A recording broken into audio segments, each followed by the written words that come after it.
ना उन्होंने इसकी धर्मनिरपेक्षता पे कोई सवाल किया है। सही प्रतिक्रिया, पूरी प्रतिक्रिया तो तभी दी जा सकती है जब वो बड़ा जजमेंट है उसे पढ़ लिया जाए। पर प्रथम दृष्टया ये स्वागत योग्य कदम है। शिक्षा में और सुधार होना चाहिए, मदरसों को उच्चीकृत करके आज की वर्तमान परिस्थितियों के हिसाब से शिक्षा दी जाए। ये सारे सुझाव सही है। आप इस पूरे निर्णय को सरकार के तौर पर झटके के तौर पर देख रहे हैं या फिर? देखिए, ये सरकार जहाँ का प्रधानमंत्री ही बोलते वक्त ये ध्यान न रखे संविधान क्या है, धर्म क्या है जो बोल गए हैं वो कल, मैं तो इतने कहना चाहूँगा कि ये उस सोच का जो सरकार की सोच थी कि इसे बंद कर दिया जाए, समाप्त कर दिया जाए, उस पर निश्चित रूप से इसे वैध मान लिया है मदरसा एक्ट को, तो उससे उनकी नीयत पे पड़ा हुआ पर्दा उतर गया। ये मान भी लिया गया कि उनका निर्णय गलत है, सिर्फ हाई कोर्ट का नहीं, उनका निर्णय गलत है उत्तर प्रदेश सरकार का। तो निश्चित रूप से इसे वो झटका माने या करारा तमाचा माने या अपनी गलती माने, ये तो वो निर्णय ले। लेकिन कई बार बीजेपी इसको लेकर सवाल उठाती रही है, मदरसों में जिस तरह से पढ़ाई को लेकर, सिलेबस को लेकर चर्चा रही है।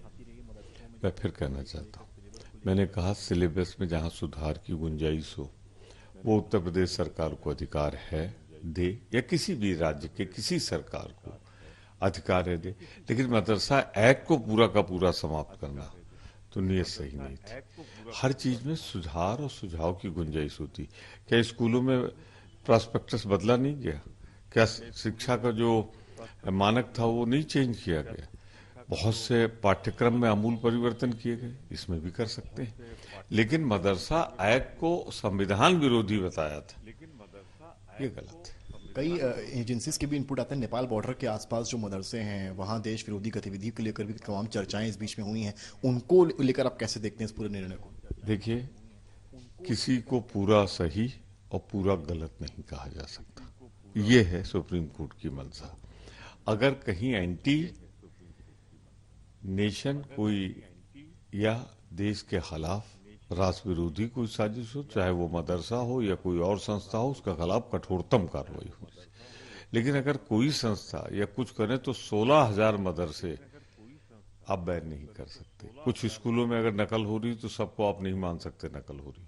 कुछ स्कूलों में अगर राष्ट्र विरोधी काम हो रहा है तो आप सारे स्कूलों को, हिंदी स्कूलों को, संस्कृत स्कूलों को आप राष्ट्र विरोधी नहीं कह सकते। कोई उसमें अगर अपराधी है तो उस इंडिविजुअल के खिलाफ कार्रवाई होनी चाहिए, उस शिक्षा संस्था के खिलाफ कार्रवाई होनी चाहिए, सारी शिक्षा संस्थाओं के खिलाफ। बटेंगे तो कटेंगे इस समय उपचुनाव से पहले काफी जोर पकड़ रहा है यूपी की सियासत और उपचुनाव, और अब ये निर्णय कैसे देख रहे हो? अब बटेंगे कटेंगे पे जवाब आ गया सुप्रीम कोर्ट का। अब ये तो भाजपा समझाए